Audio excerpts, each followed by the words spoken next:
기다리고 기다리던 성령님, 이런 제목으로 길게 제목을 여러 가지로 말씀을 전했지만은 다 간단한 내용인 줄로 믿습니다. 우리 한번 띄워주셨으면 좋겠습니다. 하나님께서는 오래전서부터 있나요? 예, 그럼 들어주셔요. 하나님은 오래전서부터 성령님을 보내주시겠다고 약속하셨다. 예수님은 성령을 보내주시기 위해 십자가를 지셨다. 예수님이 십자가를 지신 이유가 주목적은 성령을 보내주시겠다는 그런 목적이지요. 기다리고 기다리던 성령이 마침내 오셨다. 성령이 오심으로 교회가 세워졌다. 성령이 오심으로 저와 여러분이 몸된 교회로 세워졌다는 거예요. 성령은 지금도 교회가 되어져 사는 자들을 변화시킨다.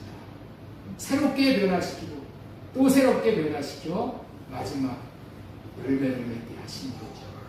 마지막 시대인 지금은 성령으로 살아야 하는 시대이다. 이런 말씀을 전해드렸습니다. 사랑하는 성도 여러분, 사람은 일평생을 사는 동안에 많은 후회를 합니다. 특별히 믿었던 사람들에게 속은 것을 알고 후회를 합니다. 속지만 않았어도 이렇게는 안 됐을 텐데, 내 신세가 이런 신세는 안 됐을 텐데 하고 후회를 한다는 거예요. 왜냐하면 속은 사람은 처음에는 자기가 속는 줄도 모르기 때문에 이 속고 난 것이 더 후회가 생깁니다. 요즘 얼마나 사기가 심합니까? 보이스 피싱 사기가 극성을 부리고 있잖아요. 지난주에도 저한테 두 군데서 이 보이스 피싱 사기가 이 전화를 한번 왔어요. 이게 깜빡 넘어갈 뻔했어. 저도 기가 막히게 하여튼 그냥 전화를 하는데, 사기를 당한 사람들을 보면은 종류도 다양합니다.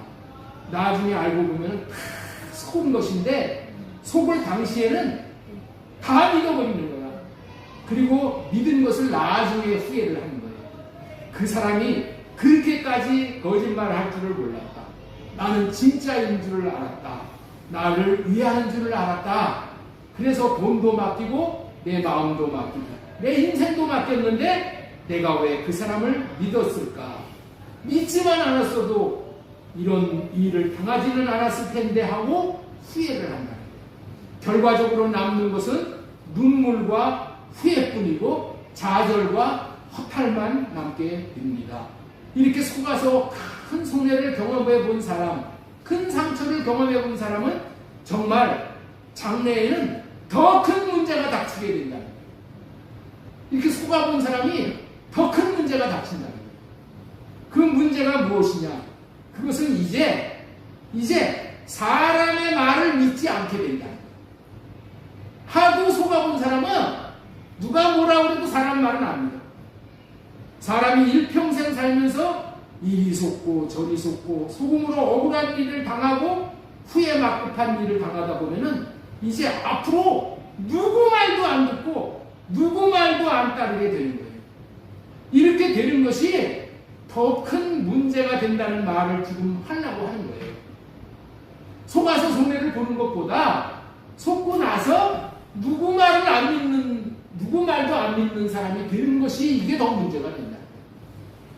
앞으로 누구의 말도 안 믿으려는 이유는 믿고 속는 것보다 차라리 믿지 않고 당하지 않는 것이 낫다고 생각하기 때문이에요. 그래서 사람들은 나이가 들면은 고집만 남는다고 하는 거예요.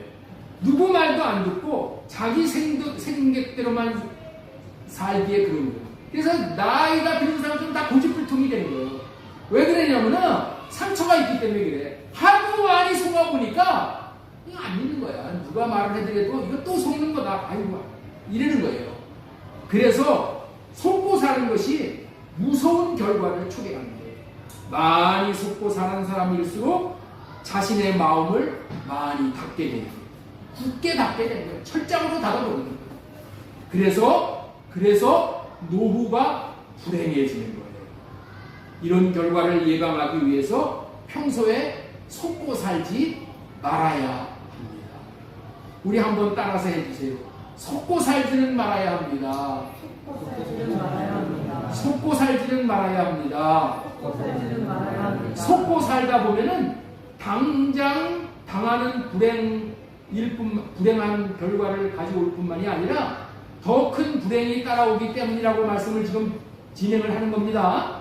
무슨 말씀을 하려고 하는지를 잘 들어보시면은 이 말씀의 이 의미를 잘 깨닫게 될 겁니다. 속고 살지 말아야 더 큰 불행을 맞게 되는데, 그런데 속지 않고 살기가 너무도 어려운 게 이 세상의 삶이라는 거예요.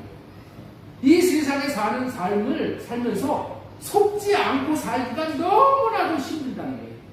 세상은 온통 거짓으로 가득 차 있는 게 지금 현실이에요. 지금 돌아가는 이 세상을 보세요. 온통 거짓이 난무합니다. 거짓이 가득합니다. 신문도 거짓말을 하고, 방송도 거짓말을 하고, 정치가도 거짓말을 하고, 사업가도 거짓말을 하고, 이 나라 거짓말 공화국이 되어버립니다. 지금 그렇게 되어버렸어요. 여러분들 신문에서 뭐 진실을 보도하는 줄 아십니까? 찾기 힘들어요.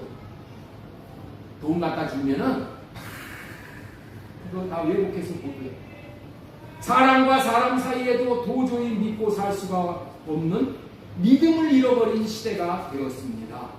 시장에 가서 참기름을 사면서도 이게 정말 참기름이 맞는가 의심해야 하는 시대입니다.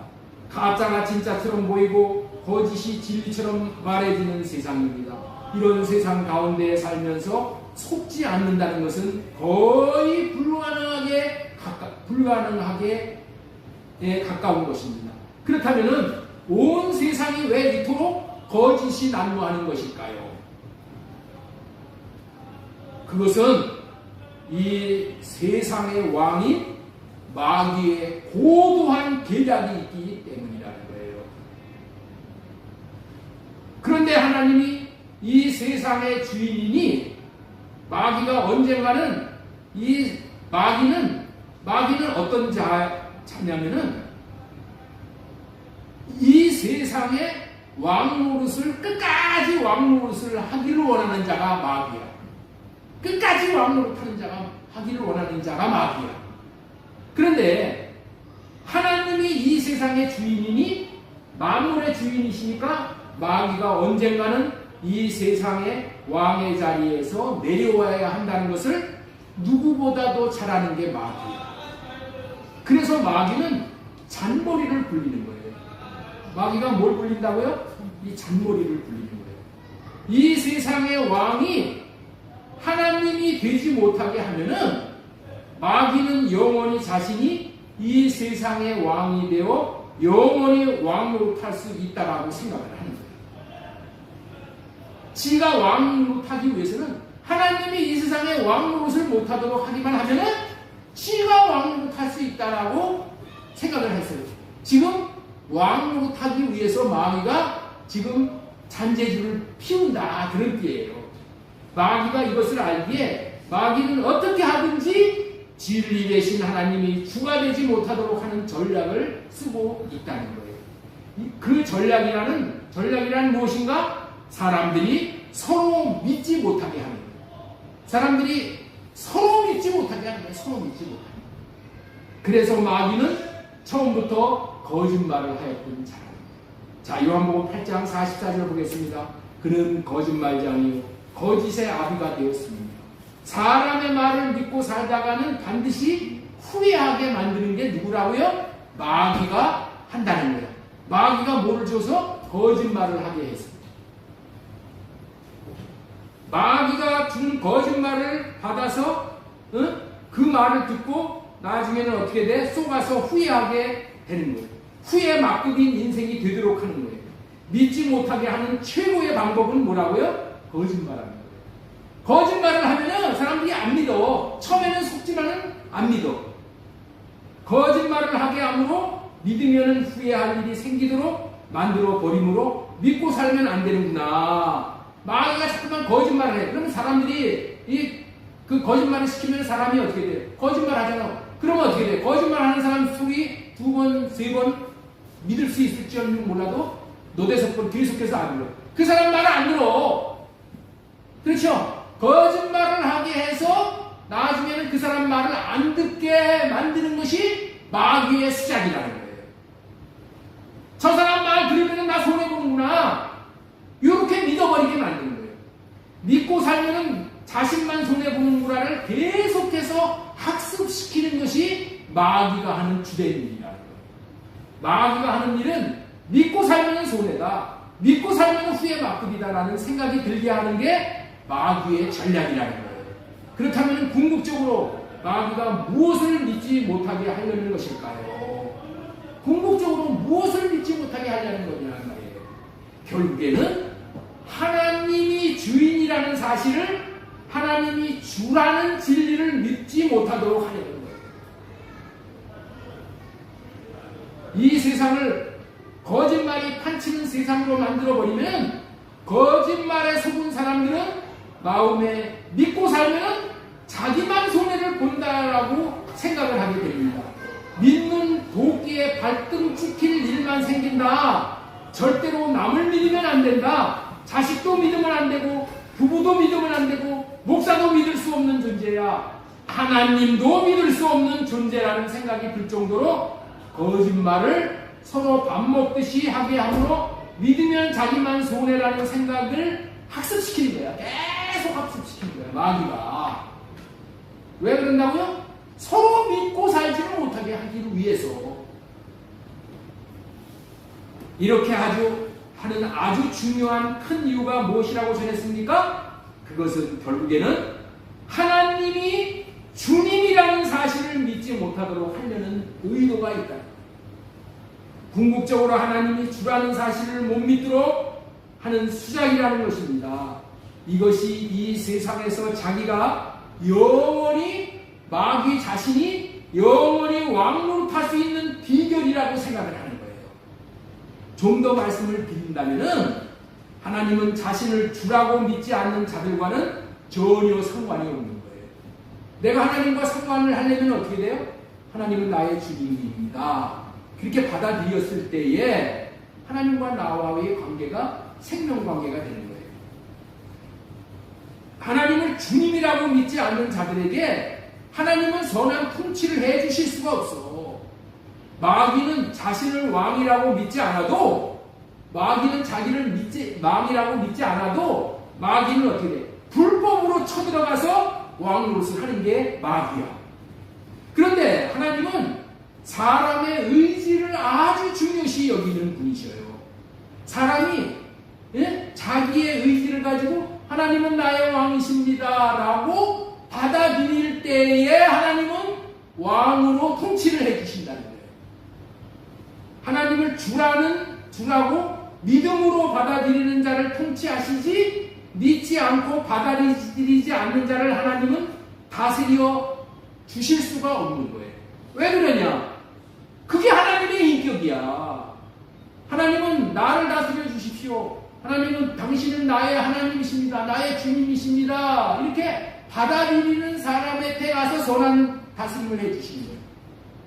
그런데 받아들이기를 싫어하는데 그 자한테 가가지고 하나님이 다스려 준다? 그거는 하나님의 인격에 안 맞아.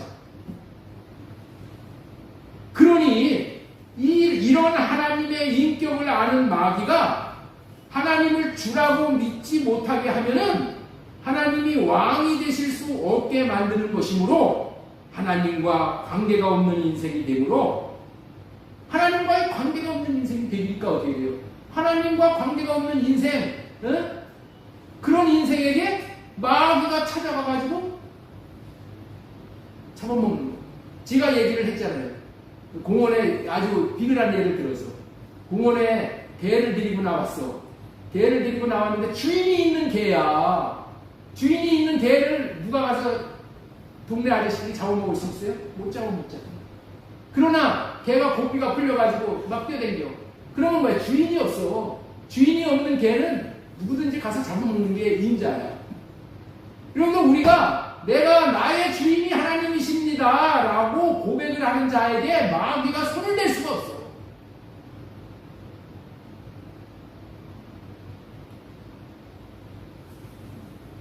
그래서 마귀는 하나님이 나의 주인이다 라는 그러한 믿음의 고백을 하는 것을 못하게 하기 위해서 하나님도 믿지 못하게 하는 거예요. 이렇게 함으로 인해서 마귀는 영원히 그 사람한테 가가지고 왕 노릇을 하기 위해서 마귀가 이렇게 한다. 이 전략이 너무도 많은 사람을 넘어지게 하는 악한 생각이기에 하나님은 거짓말하는 자를 아주 싫어하시고 거짓말하는 자를 심판하시고 하나님은 거짓말하는 자를 천국에 비워보내시라는 거예요. 왜? 이러한 배우의 이러한 악한 영향력, 악한 교리가 있기 때문에 그래요. 자, 요한계시록 21장 8절 말씀 보겠습니다. 그러나 두려워하는 자들과 믿지 아니하는 자들과 흉악한 자들과 살인자들과 음행하는 자들과 점술가들과 우상장 숭배자들과 거짓말하는 모든 자들은 불과 유황으로 타는 못에 던져지리니 이렇게 말씀하고 계시죠. 거짓말하는 모든 자들은 불과 유황으로 타는 못에 던져지리니 여러분들 이 거짓말하는 것을 하나님이 얼마나 크게 다루십니까? 이게 알 수 있죠. 요한계시록 22장 15절에도 그렇게 되어 있어요. 개들과 점술가들과 음행하는 자들과 살인자들과 우상숭배자들과 또 및 거짓말을 좋아하며 지어내는 자는 다 성 밖에 있으리라. 이와 같은 마귀의 계략이 깔려있는 이 세상에 예수님께서 하나님께서 예수 그리스도로 말미암아 성령을 보내주셨습니다. 이렇게 성령을 보내주신 이유는 너무나도 크고 놀랍기 때문에 오늘 진리의 성령이 오시면이라는 제목으로 하나님의 말씀을 배워나고자 합니다. 첫 번째 소제목으로 전하고자 하는 말씀은 진리의 성령이 오시면 죄가 무엇인지를 알게 하신다. 자, 우리 한번 따라서 한번 하겠습니다. 진리의 성령이 오시면 죄가 무엇인지를 알게 하십니다. 요한복음 16장 8절 보겠습니다. 같이 읽겠습니다. 그가 와서 죄에 대하여 의에 대하여 심판에 대하여 세상을 책망하시리라. 성령님이 오셔서 하는 일은 세 가지예요. 죄에 대해서, 의에 대해서, 심판에 대해서 세상을 책망하시는 것. 이 세 가지. 여기서 책망한다 이 말씀이 뭐냐? 책망함으로 가르치신다 그런 뜻이에요. 책망하며 가르치신다는 말은 무슨 얘기냐? 이제까지 잘못 알고 있었으니까 돌이켜서 제대로 알아라 라고 가르치시는 것이 책망하면서 가르치신다 그런 의미예요. 책망하면서 진리에 이르도록 가르치신다는 의미입니다. 예수님께서 첫 번째로 가르치시는 것은 죄에 대해서 가르치십니다. 자, 우리 죄가 뭔가 요한복음 16장 9절에 있지요. 자, 같이 있습니다. 죄에 대하여라 함은 그들이 나를 믿지 아니하며. 많은 사람들은 죄를 단순히 도둑질하는 것, 거짓말하는 것, 남에게 육체적, 물질적 또는 마음적으로 피해를 주는 정도로 생각을 하지요. 그러나 예수님은 죄는 예수님 자신을 믿지 않으려는 것이라고 말씀을 하시고, 죄가 뭐라고요? 예수님을 믿지 않는 것이 죄. 이 말의 의미는 예수 그리스도가 주인이심을 모르고 주인으로 믿지 않는 것을 말하는 거야. 예수 그리스도가 주인, 주자예요. 이 주로 믿지 않는다는 거예요. 주님으로 믿지 않는 것을 죄라고 여기신다는 거예요. 자기 마음대로 사는 것이 죄의 뿌리라는 거예요. 죄가 무엇인지를 분별해야 합니다. 성경에서 말하는 근본적인 죄는 하나님을 주라고 믿지 않는 거예요. 하나님이 주라는 것을 알지 못하는 자들이 하나님의 마음을 너무도 마음 아프게 하는 것입니다. 그래서 하나님은 이런 말씀을 하고 계셔요. 자, 하나님이 주인임을 모르는 자들에게 탄식하면서 가르치시는 말씀이 이사야 1장 2절 이하의 말씀이에요. 자, 우리 한번 보겠습니다. 자, 이사야 1장 2절. 하늘이여 들으라. 말씀하시기를 내가 자식을 양육하였거늘 그들이 나를 거역하였도다. 하나님께서 자식을 키우셨다는 거야. 그런데 그 자식이 하나님을 거역해버렸다는 거야. 그러면서 뭐라고 말씀하시냐? 3절. 소는 그 임자를 알고 나귀는 그 주인의 구유를 알건만은 이스라엘은 알지 못하고 나의 백성은 깨닫지 못하는도다 하셨도다. 소는 그 임자를 알고 나귀는 그 주인의 구유를 알건만은 이스라엘은 깨닫지 못하고 나의 백성은 깨닫지 못하도다. 이렇게 말씀을 하셔요. 소도 자기에게 먹이를 먹여주는 주인을 아는데, 소가 자기 먹여 살리는 주인 알아요, 몰라요? 소가 알아요, 몰라요? 소가 알잖아요. 어? 여러분들 고양이 키우고 개 키우면 꼬리 흔들고 막 반가워 하잖아요. 어? 짐승도 알아. 소도 알아. 소는 아는데 내 백성 이스라엘은 알지 못하도다. 소도 자기에게 먹이를 먹여주는 주인을 아는데 하나님의 백성이 자기를 먹이고 마시게 해주시는 주인을 모른다는 거예요. 그래서 하나님을 주로 알지 못하는 나라는, 하나님을 주로 알지 못하는 나라는 범죄한 나라가 되는 것입니다. 자, 우리 4절 보겠습니다. 4절. 슬프다 범죄한 나라요. 왜? 하나님을 주로 알지 못하는 나라, 하나님이 자신을 먹여주는 주인으로 알지 못하는 나라는 범죄한 나라가 되는 것이고, 주로 알지 못하는 백성은 행악의 종자라고 여기서 말씀합니다. 행악의 종자요. 행위가 부패한 자식이로다. 이렇게 말씀을 하셔요. 하나님을 주라고 여기지 않으면 하나님을 버리는 것이 되는 것이고, 하나님을 만홀히 여기는 자가 돼요. 만홀히 여긴다는 얘기가 뭐예요? 하나님을 아주 소홀히 여긴다는 거예요. 하나님을 무시한다는 거예요. 그래서 하나님은 뭐라고 얘기하셔요? 슬프다. 슬프다. 민집사님, 하나님은 뭐 하시다고요? 하나님이 슬프시다. 하나님이 슬프시대. 왜 하나님이 슬프시다고 해요? 하나님을 주로 모르기 때문에, 하나님을 주인으로 알지 못하기 때문에 하나님이 슬프다고 하는 거예요. 하나님이 슬프시다고 얘기하시고, 죄의 핵심은 하나님이 주심을, 주인이심을 깨달아 알지 못하는 삶이라. 하나님이 온 세상의 주인이신데 사람은 자기 자신이 주인인 줄 알고 살아갑니다. 왜 이렇게 되었다고요? 마귀의 거짓말에 속아서, 마귀의 거짓말에 속아서 자기가 주인인 줄 알고 사는 거예요. 하나님이 자신의 주인이 하나님이시라고 말씀을 하셔도 그 말씀을 믿지 못하는 거예요. 하나님의 말씀을 믿지 못하고, 하나님을 믿지 못하고,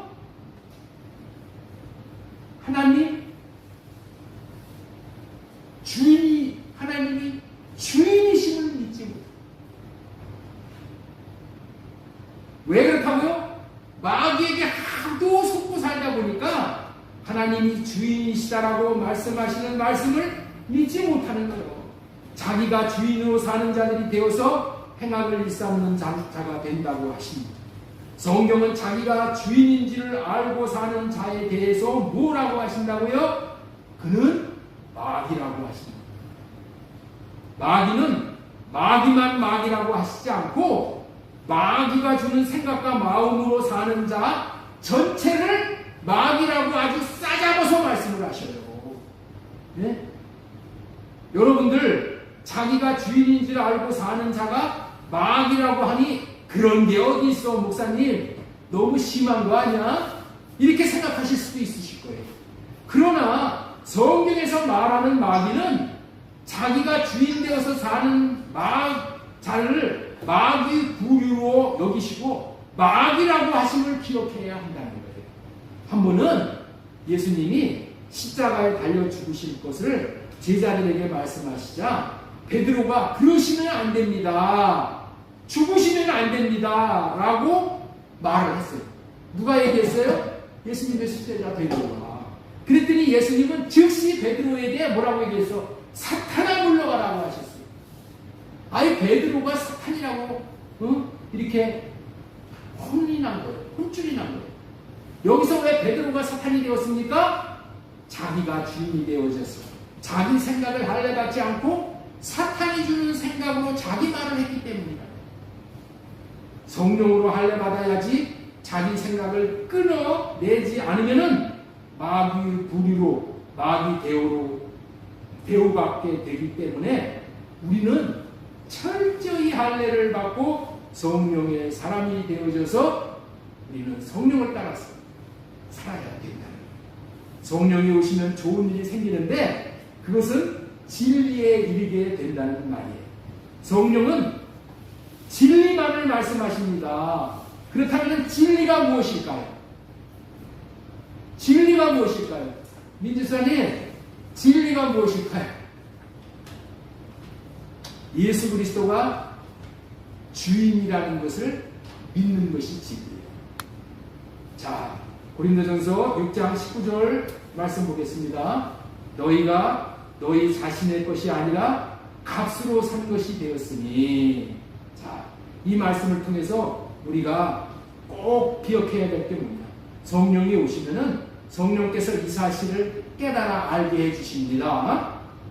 너희는 너희 자신의 것이 아니라 값으로 산 것이 되었으니. 이 말씀이 진리일까요? 아닐까요? 네? 예수님이 나를 값으로 사주셨다는 것이, 그래서 내가 예수님의 것이 됐다는 것이 이게 진리야 비진리야? 진리지요. 예수님 거짓말 하시지 않으신 거예요. 내가 주님의 것이 되었다는 것이 진리야. 성령이 오시면은 성령께서 이 사실을 깨달아 알게 해주시는 거예요. 자기가 예수 그리스도를 자신의 주인으로 믿고 살지 않는 것이 죄라는 것이 깨달아져 이제는 자기가 주인 되어져서 다시 말하여 사탄이 주는 거짓에 속아서 살았다는 것을 회개하고 예수 그리스도를 주인으로 알고 믿고 예수 그리스도를 주인으로 모시는 사람으로 살게 되므로 말미암아 성령이 오시면 너무너무나도 우리에게 복이 되는 역사가 일어나는 거예요. 자, 고린도전서 12장 3절 말씀 보겠습니다. 그러므로 내가 너희에게 알리노니 하나님의 영으로 말하는 자는 누구든지 예수를 저주할 자라 하지 아니하고 또 성령으로 아니하고는 누구든지 예수를 주시라 할 수 없느니라. 여기서 이 말씀을 통해서 우리는 뭐를 알 수가 있어요? 예수 그리스도를 주라고 고백하는 사람들은 성령 받은 사람이다. 이걸 알 수 있게 돼요. 성령으로 인하지 아니하고는 우리가 예수 그리스도를 주시라 고백을 할 수가 없다. 성령이 오시면은 예수 그리스도를 주라고 부르게 되고 마귀가 오면은 예수 그리스도를 주라는 진리를 거짓으로 여겨버려. 예수 그리스도가 주라는 사실을 배척을 하게 된다는 거예요. 우리가 여기서 꼭 깨달아 알게 되는 비밀은 예수 그리스도를 주라고 시인하는 사람은 성령을 받은 사람이라는 의미입니다. 그래서 그 말씀이 또 성령으로 아니하고는 누구든지 예수를 주시라 할 수 없느니라. 이렇게 중요한 거예요. 그러니까 예수 그리스도를 주라고 고백하는 것은 아무나 알 수가 없다는 거예요. 성령의 역사하심이 있지 않으면은 여러분들 마귀에게 갇혀가지고 마귀에게 속아서 살다 보면은 절대로 주라는 말을 할 수가 없어. 그런데 마귀에게 묶여서 이 거짓에 묶여서 살던 사람이 진리의 성령이 오셔서 이 성령이 그 마귀의 그 괴계를 끊어주시면은 마귀의 생각과 마음을 끊어주시면 그때서야 눈이 열린다는 거예요. 마음이 열려서 예수 그리스도가 주시라는 것을 깨달아 알게 된다는 거예요. 예수 그리스도를 주라고 시인할 수 있는 것이 이토록 중요한 거예요. 여러분들은 이제 예수 그리스도가 새 언약을 이루어 주실 새 언약의 중보자이신 주님이라고 시인하고 마음에 모셔드린 분들이신 줄로 믿습니다. 이런 사람은 다른 의미로 예수 그리스도의 마음을 받은 사람이라는 거예요. 자, 고린도전서 2장 16절 말씀도 보겠습니다. 누가 주의 마음을 알아서 주를 가리키겠느냐. 그러나 우리가 그리스도의 마음을 가졌느니라.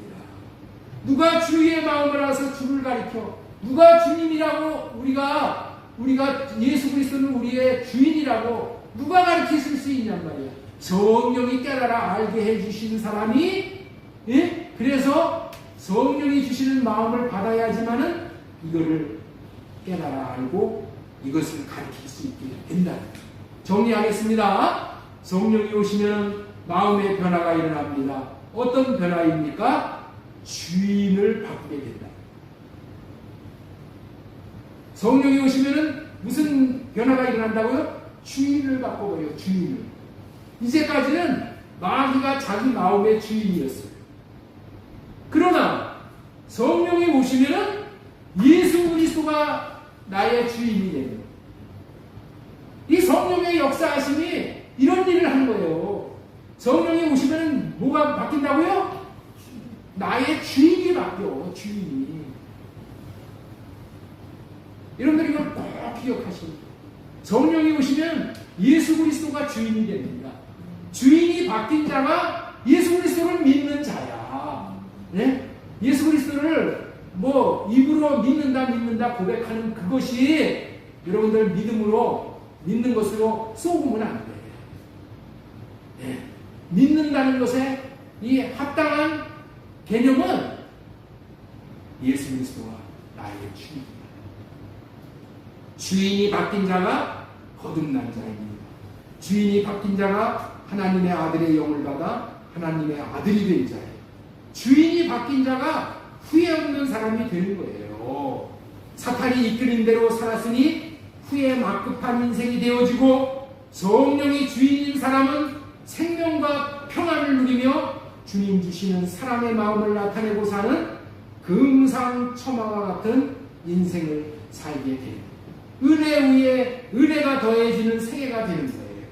성령으로 말미암아 깨닫게 해주시는 예수가 주라는 말씀을 믿음으로 받고 여러분들의 마음의 주인으로 모시는 사람은 이제 세상에서 말하는 팔자가 바뀐 사람이 되는 거예요.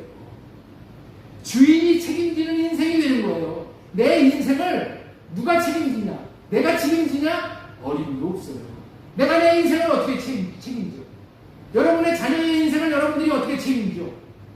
책임을 질 수가 없어. 주인이 바뀌어야 되는 거예요. 주인이, 마귀가 주인인 인생은 그냥 마귀의 괴계로 맨날 도둑질만 당하고 사는 인생밖에 안 돼요. 그러나 예수가 주인인 인생은 예수님이 책임져 주시는 거예요. 예수님이 그 인생을 복되게 해주시는 거예요.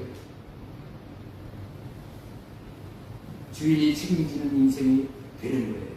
그러나 성령이 깨닫게 해주어도 여전히 예수 그리스도를 새 언약을 이루어 주실 주인으로 모시지 않는 인생은 후에 막급한 인생이 되어 인생 전체를 도둑질을 당하다가 마귀에게 이끌려 하나님의 나라를 누리지 못하게 되고 마는 거예요. 여러분의 인생에 대해서 왜 염려를 하십니까? 옆에 있는 분에게 한번 물어보시오. 왜 집사님의 인생에 대해서 집사님이 염려하십니까? 물어보시오.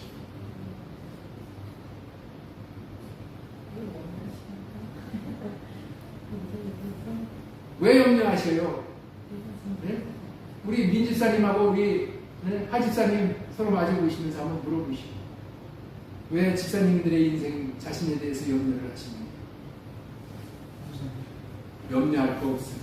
주인만 바꾸면은 주인이 책임지는 거야. 먹고 입고 마시는 문제 때문에 염려할 것이 아니라 주인을 바꾸는 일에 염려를 해야 돼요. 육신의 생각. 이 주인을 바꾸고 여러분들은 이미 주인을 바꿨어. 예수 그리스도를 믿음으로 말하면 이미 주인을 바꿨는데 마귀가 와서 네 주인은 예수가 아니라 네가 주인이야. 매일 꼬부기는 거야. 마귀는 불법자야, 불법자. 응? 이미 바뀌었어. 그랬는데 또 와서 뭐래? 아니야. 예수가 주인이 아니야. 네가 주인이야. 네 인생 네가 주인이야. 주인으로 살아. 날마다 우리 육신에게 그 음성을 들려주는 거야. 거기에 미혹되지 말라 그런 얘기예요. 예? 그런 생각을, 그런 육신이 주는 생각을 할래받고, 아니야! 누가 뭐래도 나의 주인은 예수 그리스도야. 이렇게 선포해버리면 마귀가 와가지고 이 사람은 건드려봤자 시간 낭비만 하는 거구나 하고 마귀가 한 길로 왔다 7길로 도망가 버리는 거예요. 육신의 생각을 할례받아야 돼요. 주님이 주시는 마음으로 사는 자가 주인을 바꾼 자예요. 이런 사람은 세상이 감당할 수 없는 사람입니다. 마태복음 21장에서는 주인이 바뀌지 않은 자가 어떻게 살아가는지를 알려줍니다. 마태복음 21장은 포도원 농부의 비유입니다. 예수님은 마태복음 21장 33절 이하에서 이 포도원 비유로 말미암아서 주인이 바뀌는 자가 어떤 자인지를 우리에게 이렇게 설명을 해주시요. 집 주인이 포도원을 만들어서 농부들에게 새로 주고 먼 나라로 갔습니다. 주인은 단지 이런 생각을 가지고 포도원을 맡기셨어요. 포도원의 주인은 나, 하나님인 것을 인정하고 농사를 지어 먹으라 라는 의미로 새로 주고 갔어. 새로. 새 몇 푼만 내고 응? 너 농사 마음껏 지어 먹어라 하고 갔다. 1년 동안 농사를 지어 이제 소출을 수확했으니까 농사 지은 소출의 일부를 새로 받으려고 주인이 자기 종들을 포도원으로 보냈어요. 그런데 농부는 소출로 세를 안 내려고 세를 받으려고 온 종들을 하나는 때려버렸어. 하나는 죽여버렸어. 또 하나는 돌로 쳐서 거반 죽여서 빈손으로 돌려버렸어. 다음 해에도 집주인은 종들을 농부에게 소출을 세로 받으려고 종들을 농부에게 보냈더니 이번에는 세를 받으려고 더 많은 종들을 이제 농부들에게 보냈어. 왜 보냈어요? 소출을 그 세값으로 받으려고. 그랬더니 전년도와 같이 또 죽이고 때리고 빈손으로 돌려보내요. 그 다음 해에는 어떻게 했냐? 농부들에게 집주인이 아들을 보냈어. 아들을 보냈더니 농부들이 한 말이 가관이에요. 뭐라고 말했냐? 21장 38절 보겠습니다. 그러나 농부들은 그 아들을 보고 그들끼리 말하였다. 이 사람은 상속자다. 그를 죽이고 그의 이산을 우리가 차지하자. 하나님의 아들을 죽여버리고 하나님의 아들이 받을 유산을 우리가 차지하자. 이들이 끝까지 세를 안 낸 이유는 분명한 거예요. 자기들이 그 포도원을 차지하고 주인이 되려고 한 거예요. 욕심이 지나쳐서 이렇게 했다는 말입니다. 아들을 죽이고 쫓아내면 포도원을 차지하고 자신들이 주인이 되기 위해서 그리 했다는 말입니다. 그러나 참 주인은 그들의 속셈대로 내버려 두지 않고 포도원에서 내쫓고 죽여버리셨다는 말로 결론을 냅니다. 자, 21장 39절 보겠습니다. 그러면서 그들은 그를 잡아서 포도원 밖으로 내쫓아 죽였도다. 하나님이 포도원의 주인인데 인간은 자기가 이 포도원의 왕자리를 차지하려고 하는 것입니다. 인간이 얼마나 악한 존재인지를 깨달아 할 수 있는, 인간이 악한 것이 아니라 인간의 배후에서 조종하는 이 사탄이 악합니다. 사탄은 주모자야, 주동자야. 응? 인간은 뭐예요? 단순 가담자. 이것이 마귀가 주는 생각에 미혹되어져서 사는 자들의 결국입니다. 그러나 성령이 오시면은 자신에게 맡겨준 포도원의 주인이 누구인지, 자신의 인생의 주인이 누구인지 깨닫고 몸된 교회가 되어져서 머리 대신 주인이 주는 마음으로 살게 되므로 영생 복락을 누리게 된다는 말씀을 드리고 싶은 거예요. 성령이 오시면은 하나님이 예수 그리스도가 주님이라는 진리에 이르게 되는 거예요. 그래서 요한복음 16장 13절에 이렇게 말씀하시죠. 진리의 성령이 오시면 그가 너희를 모든 진리 가운데로 인도하시니. 진리는 무엇이라고요? 오늘 진리가 여러 가지가 있지만은 오늘 말씀의 핵심은 뭐라고요? 예수 그리스도가 주라는 것이 진리다. 이 말씀을 전하는 거예요. 진리의 성령이 오시면 진리 가운데로 이끄시어서 예수 그리스도를 주라고 믿고 주로 섬기게 되는 것입니다. 여기서 우리가 진리가 무엇인지를 분명히 알아야 되겠습니다. 진리란 예수 그리스도가 주라고 시인하는 것이라고 전해드렸습니다. 진리 안에 거하는 것은 예수가 주라는 진리를 믿고 받아들이고 그렇게 사는 것입니다. 마귀는 사람들을 속입니다. 누가 진짜 자신의 주인인지를 모르고 왜 살아야 하는지를 모르고 어디로 가는지도 모르고 살아갑니다. 거짓에 빠져 살다 보니 누구 말도 듣지 않게 되므로 주인이 누구인지를 모릅니다. 아기가 자기 아버지가 누구인지를 보지 못했기 때문에 모르지요. 아기가 자기 아버지가 누구인지를 알까요? 모를까요? 아기가 태어났어. 여러분들은 아버지가 누구인지 보고 태어났어요? 보고 태어난 사람 아무도 없어. 아버지가 누구인지를 아는 사람은 아무도 없어. 왜? 본 적이 없기 때문에. 그래서 어떻게 돼? 누군가 알려줘야 돼. 저 사람이 네 아버지다. 저 사람이 널 아는 엄마다. 이걸 알려줘야 돼. 알려주는 사람이 없으면 몰라. 그런데 너희 아버지가 누구다, 너희 엄마가 누구다 알려주는 것을 믿어야 알게 되듯이, 알려주는 사람이 있고 알려주는 사람의 말을 믿어야 아버지이고 어머니인 줄 알게 되듯이 하나님이 주인이라는 것도 알려주어야 된다. 하나님이 주인이라는 것을 알려주어야 되는데 주인이라는 것을 누가 알려주냐는 말이에요. 사람이 알려주는 거예요. 성령이 알려주는 거예요. 성령께서 알려줘. 그런데 마귀는 어떻게 돼요? 그거를 못 묻게 하려고 이 세상을 온통 거짓으로 판을 치게 합니다. 이 사실을 못 믿게 합니다. 누구 말을 들어도 못 믿게 되어 있어요. 지금 누구 말을 못 들어도. 그래서 이 세상에 모든 사람이 예수 그리스도가 주가 누구인지를, 주인인지를 모른다.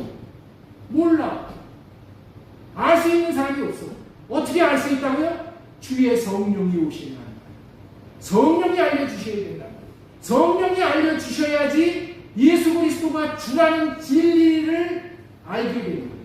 이거를 믿게 되는 거예요. 성령이 진리 가운데로 인도하십니다. 요한복음 16장 13절 말씀 다시 보겠습니다. 진리의 성령이 오시니 그가 너희를 모든 진리 가운데로 인도하시니. 성령이 오시면 죄가 무엇인지를 알게 되고 예수 그리스도가 주라는 것을 알게 해주셔서 죄에서 벗어나게 해주십니다. 그래서 성령이 오시는 것은 기쁜 소식입니다.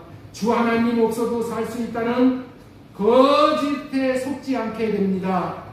지금 첫 번째, 진리의 성령이 오시면 죄가 무엇인지를 알게 하십니다는 말씀을 전해드렸습니다. 지난주에 성령 강림전에 이어서 지금 성령이 오셔서 하시는 역할에 대해서 말씀을 드리는 거예요. 성령이 이렇게 좋으신 분, 성령이 이렇게 고마우신 분, 성령이 나에게 이런 마음복을 받게 해주시는 분이라는 것을 밝히 알아서 이제 성령을 따라서 성령으로 의지하고 성령으로 말미암아 살아야 된다는 것을 지금 말씀을 드리는 거예요. 성령으로 하여받고 성령의 인도하심을 따라서 사는 인생은 마귀의 괴계가 그 사람에게 미치지를 못합니다. 마귀는 끊임없이 속입니다. 내 마음대로 살아라. 내가 주인이다. 하나님 없어도 된다.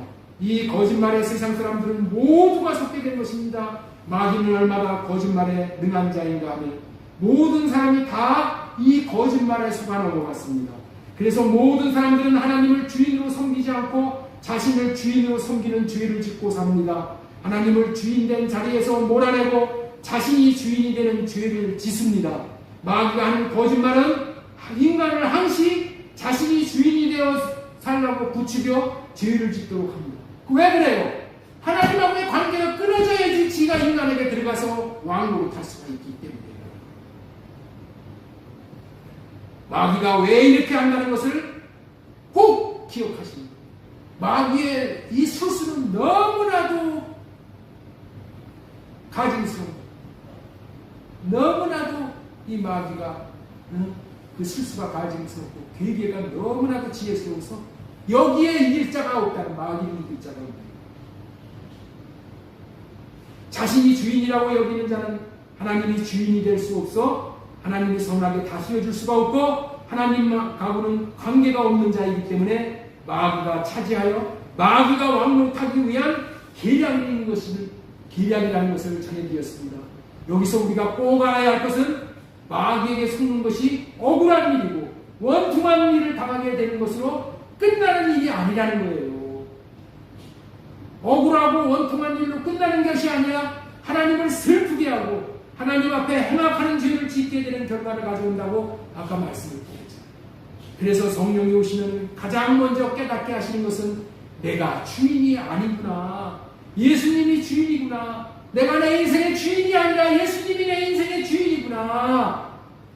나는 하나님의 것이구나.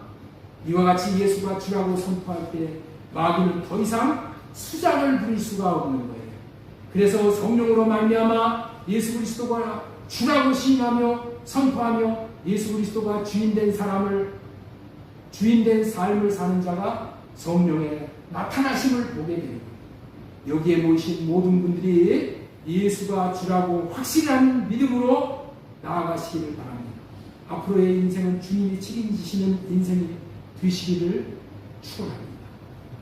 탕자가 아버지 집을 떠난 이유가 뭐라고 했습니까? 내 인생은 내 것이다 라고 생각했기 때문이죠. 아버지 품을 떠나 자기 마음대로 살면은 행복한 줄 알았어요. 그러나 그 결과는 어땠습니까? 돼지 먹이를 먹는 주염나무 열매를 먹지도 못하는 신세가 되었죠. 그래서 그때 비로소 깨달았어요.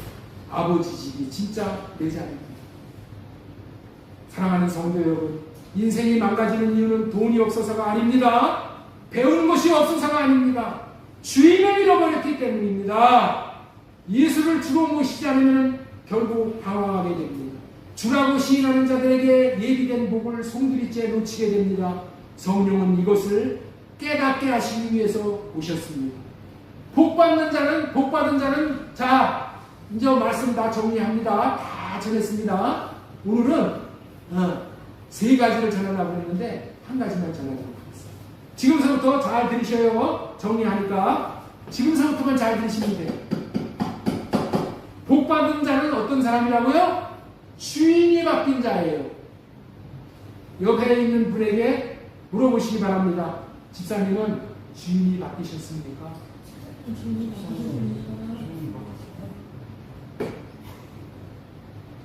주인이 바뀌셨습니까?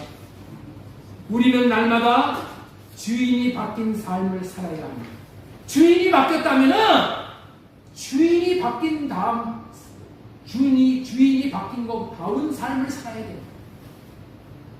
사랑하는 성도 여러분, 우리가 날마다 주인이 바뀌어 예수가 주인이심을 신뢰하고 사는 삶은 이런 삶이에요. 아침에 일어나셔도 주님, 오늘 나에게 호흡을 주신 분이 주님이십니다. 이 호흡을 가지고 주의 영광을 위해서 살 수 있게 해주세요. 주님이 나의 생명의 주인이십니다. 나의 생명을 주신 분이 주님이십니다. 우리 가정의 주인이 주님이십니다. 우리 자녀들의 주인이 주님이십니다. 우리 사업장의 주인이 주님이십니다. 이렇게 고백하는 자에게 마귀가 들어와 관계를 맺지 못합니다. 마귀는 자기가 주인이라고 여기는 자를 찾아가서 잡아먹습니다. 주님이 주인이십니다. 나에게는 주인이 있습니다. 그 주인이 만왕의 왕이신 하나님이십니다. 천지와 만물을 만드신 하나님이십니다. 이분이 나의 주인이십니다. 이렇게 고백을 합니다. 이게 주인이 바뀐 자의 삶입니다. 여러분들이 헌금을 드릴 때도 꼭 기억하십시오. 어떻게 헌금을 드립니까? 그냥 헌금을 드리고 말면 안 돼. 하나님, 나에게 물질을 주신 분이 주님이십니다. 이 물질의 주인이 주님이십니다. 라고 인정을 하고 헌금을 드립니다. 이 물질의 주인이 하나님이심을 신앙 고백하는 마음으로 이 물질을 드립니다. 이렇게 주님이심을 신하고 고백하고 드리는 그 물질 다른 외에 다 그런 물질들도 하나님이 책임지십니다. 예수 그리스도를 주로 믿고 사는 삶, 예수 그리스도를 주로 신하고 사는 삶, 이 삶에 마귀가 들어와 절대로 도둑질하지 못합니다. 지금까지 진리의 성령이 오시면 죄가 무엇인지를 알게 하십니다. 주인이 바뀐 자가 하나님이 책임지시는 자가 된다는 말씀을 전해드렸습니다.